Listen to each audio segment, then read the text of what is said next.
இன்னைக்கு நம்ம இந்த வீடியோவில் என்ன பார்க்க போகிறோம்னா கட் அண்ட் ஆக்னி.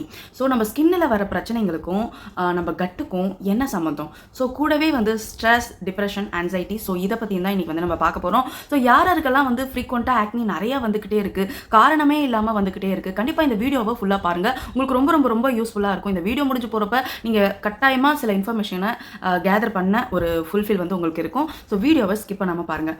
இதுலேருந்து நான் உங்கள் Jayashree skin care, hair care, weight loss and makeup related videos எல்லாம் உங்களுக்கு இன்ட்ரெஸ்ட் இருக்குது அப்படின்னா நம்ம சேனலை மறக்காம சப்ஸ்கிரைப் பண்ணிக்கோங்க. பக்கத்தில் இருக்க பெல் ஐகானை பிரஸ் பண்ணி விட்டுருங்க. நான் போடுற வீடியோஸ் ரெகுலராக உங்களுக்கு வரும். ஃப்ரீக்வெண்ட்டாக பாக்டீரியல் ஆக்னி, ஃபங்கல் ஆக்னி, ஜிஸ்டிக் ஆக்னி, பெயின்ஃபுல்லாக இருக்கிற ரெட்னஸ் ஆக்னி, ஸோ இந்த மாதிரி எக்கச்சக்க ஆக்னி வீடியோஸ்க்கெல்லாம் வந்து நான் வீடியோஸ் வந்து போட்டிருக்கேன். பட் ஸ்டில் வந்து நம்ம என்ன தான் வந்து நம்ம மேலே போடுற க்ரீம், சீரம் எல்லாம் யூஸ் பண்ணியும் ஒரு கொஞ்ச நாளைக்கு வந்து ஆக்னி வந்து கண்ட்ரோலாக தான் இருக்கும். பட் பெர்மனண்ட்டாக ஆக்னியை வந்து ஸ்டாப் பண்ணுறது நம்ம கையில் இருக்குது. கட்டுக்கும் நம்ம ஸ்கின், பிரெயின், ஹார்ட் எல்லா பார்ட்ஸுக்குமே வந்து ஒரு கனெக்ஷன் இருக்குது. அதை வந்து நீங்கள் கண்டிப்பாக புரிஞ்சுக்கணும். ஸோ அதனால தான் சொல்கிறது, நம்ம வாயில் போடுறது எதுவோ அதை வந்து பார்த்து போடணும்னு. அந்த காலத்தில் இருக்கவங்களுக்கெல்லாம் இந்த மாதிரியான பிரச்சனைகள் எல்லாம், இந்த மாதிரி டிசீஸும் கிடையாது. ஆனால் இப்போ இருக்கிறவங்கலாம் வந்து பல பிரச்சனையை வந்து நம்மலாம் ஃபேஸ் பண்ணிகிட்டு இருக்கோம். அதுவும் மெயினாக வந்து ஸ்கின் ரிலேட்டட் ப்ராப்ளம்ஸ் எல்லாம் மெயினாக வர்றதே வந்து இந்த கட்டில் இருந்து தான் ஸ்டார்ட் ஆகுது. ஸோ எத்தனை பேருக்கு நம்பிக்கை இருக்குது, எத்தனை பேருக்கு இதை பற்றி நாலேஜ் இருக்குன்னு தெரியல. பட் தெரியாதவங்க கட்டாயம் நீங்கள் வந்து தெரிஞ்சுக்கணும். உங்களுக்கெல்லாம் கண்டிப்பாக ஃப்ரீக்வெண்ட்டாக ஆக்னிஸ் வந்துக்கிட்டே இருக்குன்னா நீங்கள் இந்த விஷயத்தை தெரிஞ்சு நீங்கள் இதெல்லாம் வந்து ஒரு 6 மாதம் நான் சொல்கிறதெல்லாம் ஃபாலோ பண்ணிங்கனாவே உங்களுக்கு ஆக்னிங்கிற ஒன்று இல்லாமல் போயிடும். உங்கள் ஸ்கின் வந்து நல்லா சூப்பராக நல்லா க்ளோயிங்காக இருக்கும். ஸ்கின்ல இருக்கிற பல பிரச்சனை வந்து ரீசெட் பண்ணுறதுக்கு உங்களுக்கு ரொம்பவே ஹெல்ப் பண்ணும். நமக்கு உண்டாகிற டிப்ரெஷன், ஸ்ட்ரெஸ், அதுக்கப்புறம் ஆன்சைட்டி, ஸோ அந்த மாதிரி நிறைய விஷயம் இருக்குங்க இதோட இன்டர் கனெக்ட் பண்ணுறது. ஸோ அதை மாதிரி நீங்கள் ஒரு ப்ராசஸ் ஃபுட், அதுவும் இல்லாமல் சில junk foods, sugary rich foods, so அந்த மாதிரி சில விஷயம்லாம் சாப்பிடும்போது கட்டாயம் நம்ம உடம்புல இருக்கிற குட் பாக்டீரியா வந்து கொஞ்சமாக குறைய ஆரம்பித்து பேட் பாக்டீரியா அதிகமாகிடும். ஸோ பேட் பாக்டீரியா அதிகமாச்சுன்னா ஆட்டோமேட்டிக்காக அது வந்து ஒரு அலாரம் மாதிரி நம்ம பாடியில். ஸோ இந்த பேட் பாக்டீரியா ஈவன் நீங்கள் பேட் ஃபுட் சாப்பிடும்போதும் வரும். அதுவும் இல்லாமல் இந்த மாதிரி மெடிக்கேஷன் ரிலேட்டட் ஆன்டிபயோட்டிக், அதுக்கப்புறம் வந்து பெயின் கில்லர், ஸ்டீராய்ட், இந்த மாதிரி சாப்பிடும்போதும் நம்ம உடம்புல இருக்கிற குட் பாக்டீரியாஸ் எல்லாம் கம்மியாயிட்டு பேட் பாக்டீரியாஸ் க்ரோத் வந்து அதிகமாகிடும். ஸோ அந்த மாதிரி க்ரோத் அதிகமாகும் போது தான் வந்து நம்ம பாடியில் இருக்கிற அலாரம் என்ன பண்ணும்னா ஸ்ட்ரெஸ் லெவலை கொஞ்சமாக இன்க்ரீஸ் பண்ணும். அந்த மாதிரி கொஞ்சமாக இன்க்ரீஸ் பண்ண நம்மளுக்கு அதிகப்படியான ஸ்ட்ரெஸ் இருக்கும். அதிகப்படியான ஸ்ட்ரெஸ் இருந்ததுன்னா ஆட்டோமேட்டிக்காக ஆக்னிஸ் வர ஸ்டார்ட் ஆகும். ஆக்னிஸ் கொஞ்சமாக வர ஆரம்பிச்சாலும் அது நிறைய ஆக்னிஸை ஃப்ளையர் அப் பண்ணி விட்டுடும். நிறைய வெஜிடபிள்ஸ் வந்து சேர்த்துக்கோங்க. சம் வெஜிடபிள்ஸ் ராவாகவே சாப்பிட முடியும், சில வெஜிடபிள்ஸ் குக்கடோ இல்லை பாயில் பண்ணியோ வந்து நம்மளால் சாப்பிட முடியும். அந்த மாதிரியும் சாப்பிடலாம். அதுக்கப்புறம் நிறைய ஃப்ரூட்ஸ் வந்து சேர்த்துக்கோங்க. இந்த ஃப்ரூட் அண்ட் வெஜிடபிள் தாங்க நம்ம பாக்டீரியா க்ரோத்தை வந்து மெயின்டைன் பண்ணுறதும் அதை ஹெல்த்தியாக வச்சுக்கிறதுக்கும் ஹெல்ப் பண்ணுது. ஸோ நீங்கள் சாப்பிட்ற எந்த ஃப்ரூட்ஸ் அண்ட் வெஜிடபிள்ஸ் இருந்தாலும் நீங்கள் சாப்பாடை கம்மி பண்ணிவிட்டு இது ரெண்டுத்தையும் அதிகம் பண்ணி சாப்பிட பழகுங்க. நம்ம சாப்பிட்ற கார்போஹைட்ரேட்டால் நம்மளுக்கு வெறும் எனர்ஜி மட்டும் தான் கிடைக்கும். ஆனால் இந்த ஃப்ரூட்ஸ் அண்ட் வெஜிடபிள்ஸ் தான் நம்ம கட்டை வந்து ஹெல்த்தியாகவும் நல்லா கொண்டு போகிறதுக்கு ரொம்ப ஹெல்ப் பண்ணுற சில விஷயம். ஸோ நிறையா பேர் இதெல்லாம் வந்து பண்ணுறதே கிடையாது. ஸோ நான்வெஜ் எல்லாம் சாப்பிடும்போது நம்மளுக்கு அதில் ப்ரோட்டீன்ஸ் தான் கிடைக்கும் தவிர இந்த மாதிரி குட் பாக்டீரியா, பேட் பாக்டீரியாஸ் எல்லாம் வந்து அதில் பார்க்க முடியுமான்னு கண்டிப்பாக கிடையாது. ஸோ நம்ம சாப்பிட்ற இந்த fruits and vegetables fibre rich ஃபுட்ஸில் தான் வந்து நிறையா குட் பாக்டீரியாஸ்க்கு ஹெல்ப் பண்ணும். அதுவும் இல்லாமல் ஃபெர்மெண்டட் ஃபுட் லைக் எனக்கு தெரிஞ்ச ஒரு ஃபெர்மெண்டட் ஃபுட்டு நம்மளுக்கு இருக்கிற இட்லி, தோசை. ஸோ அதை நிறையா சாப்பிட்டாலும் நம்மளுக்கு ப்ராப்ளம் தான். அது கொஞ்சமாக சாப்பிட்டா அதில் அதிகமாக பெனிஃபிட் கிடைக்காது. பட் உங்களுக்கு ப்ரோபயோட்டிக் ரிச் ஃபுட்டுன்னு பார்த்தீங்கன்னா இருக்கவே இருக்குது தயிர். ஸோ அந்த தயிரை வந்து நீங்கள் உங்களுக்கு பால் பிடிக்காது, பால் எடுத்துக்கக்கூடாது அப்படின்னு சில சுச்சுவேஷனில் இருக்கிறவங்க தயிர் இருக்கு இல்லையா, பட்டர் மில்காக பண்ணி குடிங்க. நீங்கள் ஒரு மாதம் பட்டர் மில்க் காலையில் வெறும் வயிற்றில் குடிச்சு பாருங்கள். உங்களோட கட் எவ்வளோ ஹாப்பியாக குழுன்னு இருக்குன்னு நீங்களே வந்து ஃபீல் பண்ணுவீங்க. அதுவும் இல்லாமல் நம்ம அம்மாக்கள் எல்லாம் சாப்பிட்டுட்டு வந்த பழைய சாதம், ஸோ நைட்டு சாப்பாடை மிஞ்சிருச்சுன்னு ஒரு கப்பில் போட்டு அதில் தண்ணியை ஊற்றி வச்சுருவோம். ஸோ காலையில் எழுந்திரிச்சு பார்க்கும்போது அதில் நிறைய பாக்டீரியாஸ் வந்து க்ரோத் ஆகிருக்கும். அதாவது அந்த தண்ணியிலேயே பார்த்தீங்கன்னா சின்னதாக புள்ளியாக ஃபெர்மெண்டட் மாதிரி இருக்கும். அதுதான் வந்து குட் பாக்டீரியாஸ். அதில் என்ன பண்ணுங்கள், லைட்டாக ஒரு பிஞ்சு உப்பை போட்டு நல்லா பிசைஞ்சு விட்டு நீங்கள் அந்த வாட்டரை வந்து எம்டி ஸ்டொமக்கில் எடுத்துக்கிட்டே வரலாம். உங்களோட கட்டை ரீசெட் பண்ணுறதுக்கு ரொம்ப ஹெல்ப் பண்ணும் இந்த பட்டர் மில்க் அண்டு இந்த ஃபெர்மெண்டட் ரைஸ். ஸோ இது ரெண்டுமே வந்து ரொம்ப நல்ல ப்ரோபயோட்டிக். ஸோ எனக்கு வேறு எதுவுமே வேண்டாம், வெளியிலேருந்து மாத்திரை எல்லாம் சாப்பிட வேணாம் அப்படின்னு நினைக்கிறவங்க இந்த நேச்சுரலாகவே இருக்கிற இந்த ப்ரோபயோட்டிக்ஸ் வந்து எடுத்துக்கிறது ரொம்ப நல்லது. ஈவன் எனக்கு கிட்டத்தட்ட 2-3 மாதம் மாத்திரை சாப்பிட்டு எனக்கு அதுக்கப்புறம் வந்து பார்த்தீங்கன்னா கொஞ்ச நாள் கழிச்சு எம்டி வயித்துல இருக்கும்போது டக்குன்னு எனக்கு ஒரு மாதிரி அந்த மாத்திரை ஸ்மெல் வந்துச்சு. ஸோ அந்த மாதிரி இத்தனை மாதம் மாத்திரை சாப்பிட்டு நான் நிறுத்திட்டேன். ஆனால் 6 மாதம் கழிச்சு இப்பயும் அந்த எம்டி வயித்துல இருக்கும்போது அந்த மாத்திரை ஸ்மெல் வருதுன்னு எனக்கு ரொம்ப ஷாக்கிங் ஆகிட்டேன். அப்போ என்னோட உடம்பு எந்த நிலமையில நான் இருக்கேன் அப்படிங்கிறது எனக்கு புரிய ஆரம்பிச்சது.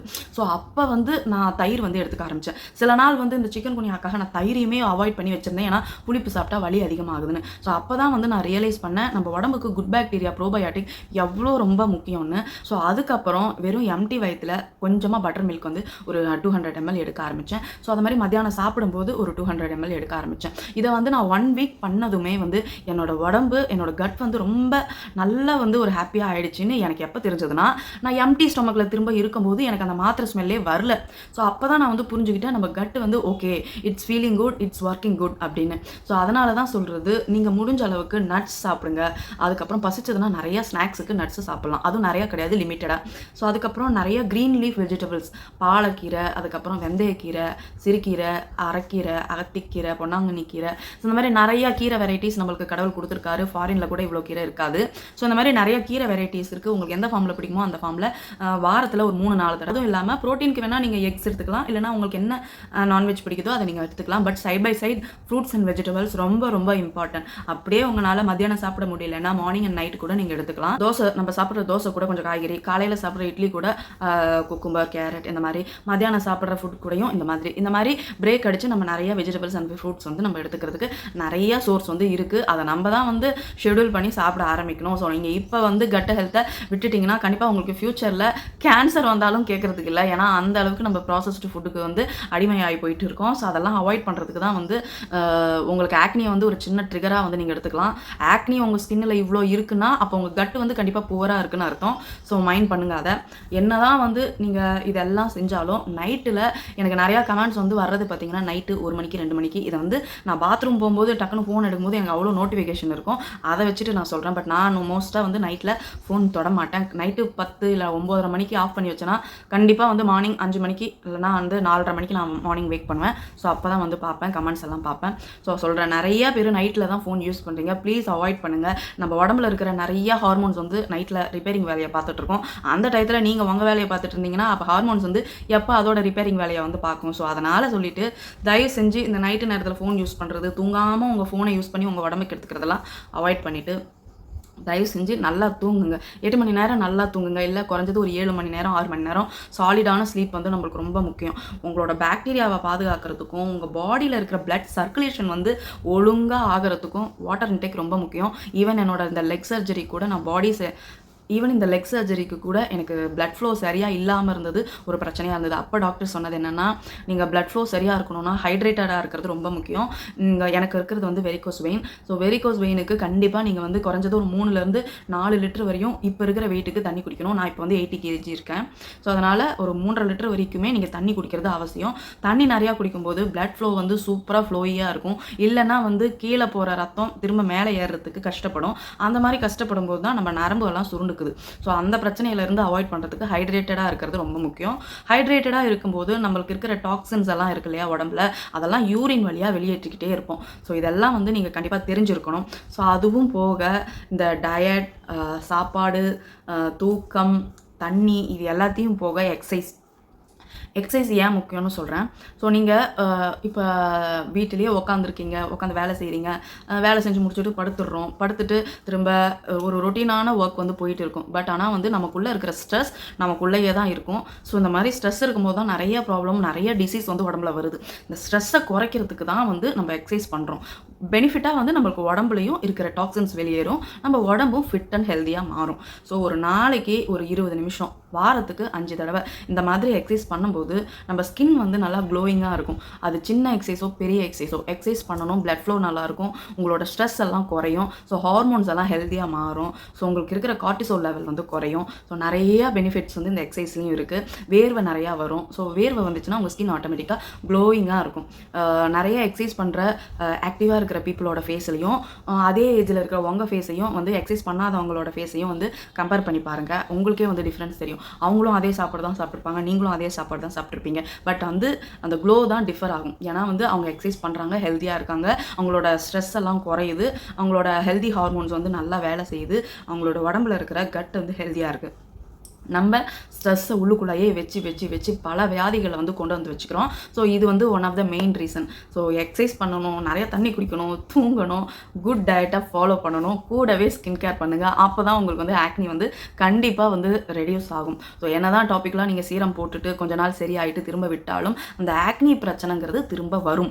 எப்போ வரைக்கும் நீங்கள் இங்கே கட்டை வந்து ரீசெட் பண்ணாமல் இருக்கீங்களோ அப்போ வரைக்கும் ஆக்னி வந்துக்கிட்டே தான் இருக்கும். கட்டை ரீசெட் பண்ணிட்டீங்கன்னா கண்டிப்பாக உங்களோட ஸ்கின் என்னோட ஸ்கின் மாதிரியே நல்லா ஹெல்த்தியாக வந்து மாறிடும். ஸோ இந்த ஒரு ஆக்னியும் எனக்கு இப்போ சர்ஜரியில் நடந்த மாத்திரைனால வந்தது. ஸோ அதுவுமே வந்து நான் டெய்லிக்கு இப்போ 2-3 டைம்ஸ் வந்து மோர் எடுத்துக்கிட்டு இருக்கேன். மற்ற ஜங்க் ஃபுட்ஸு, ப்ராசஸ் ஃபுட்ஸ் எல்லாம் எப்பயுமே மோஸ்ட்டாக சாப்பிட மாட்டேன். பட் ஐஸ்கிரீம் மட்டும் கொஞ்சம் டென்ஷனில் இப்போ 2-3 நாளாக தின்னுக்கிட்டு இருக்கேன். ஸோ அதையுமே வந்து குறைச்சிடுவேன். ஸோ அவ்வளோதாங்க. எனக்கு இந்த கட்டு ரிலேட்டடாக உங்ககிட்ட நிறையா விஷயம் சொல்லணும்னு நினச்சேன். என் மண்டையில் அப்படியே நிரம்பி வழிஞ்சது. இது எல்லாத்தையும் உங்ககிட்ட கொட்டினதுக்கப்புறம் தான் எனக்கு நிம்மதியாக இருக்குது. ஸோ யாரெல்லாம் வந்து இன்னமும் இந்த கட்டை ஒர்க் பண்ணாமல் வச்சுருக்கிறீங்களோ தயவு செஞ்சு அதுக்கான நடவடிக்கைகளை எடுக்க பாருங்கள். அளவுக்கு ப்ரீத்திங் எக்ஸசைஸ் எல்லாம் பண்ண பாருங்கள். ஸ்ட்ரெஸ் லெவல் நல்லாவே வந்து கண்ட்ரோல் ஆகும். பிபி வந்து ரெடியூஸ் ஆகும். ஸோ பிபி எல்லாம் 30-35 வயசு 40 வயசு மேலே இருக்கவங்களுக்கு வர பிரச்சனை. ஆனால் இந்த காலத்தில் நிறையா பேருக்கு பிபியுமே இருக்குது. ஸோ முடிஞ்ச அளவுக்கு ப்ரீத்திங் எக்ஸசைஸ் பண்ண பாருங்கள். ஸோ இதெல்லாம் பண்ணிங்கனாவே கண்டிப்பாக நீங்கள் வந்து ஹெல்த்தியான லைஃப் ஸ்டைல் அந்த ஹெல்த்தியான ஸ்கின்னை கொண்டு வரதுக்கு உங்களுக்கு ரொம்பவே ஹெல்ப்ஃபுல்லாக இருக்கும். ஸோ இந்த வீடியோ பிடிச்சிருந்தா தெரிஞ்ச ஃப்ரெண்ட்ஸ்க்கெல்லாம் ஷேர் பண்ணிவிடுங்க. வீடியோவை லைக் பண்ணுங்கள், கமெண்ட் பண்ணுங்கள். அப்படியே நம்ம சேனலை சப்ஸ்கிரைப் பண்ணிவிட்டு பாருங்கள். எனக்கு ரொம்ப ரொம்ப ரொம்ப மோட்டிவேஷனாக இருக்கும். ஸோ நாளைக்கு இன்னொரு நல்ல வீடியோவில் உங்களை வந்து மீட் பண்ணுறேன். டாடா பாய்.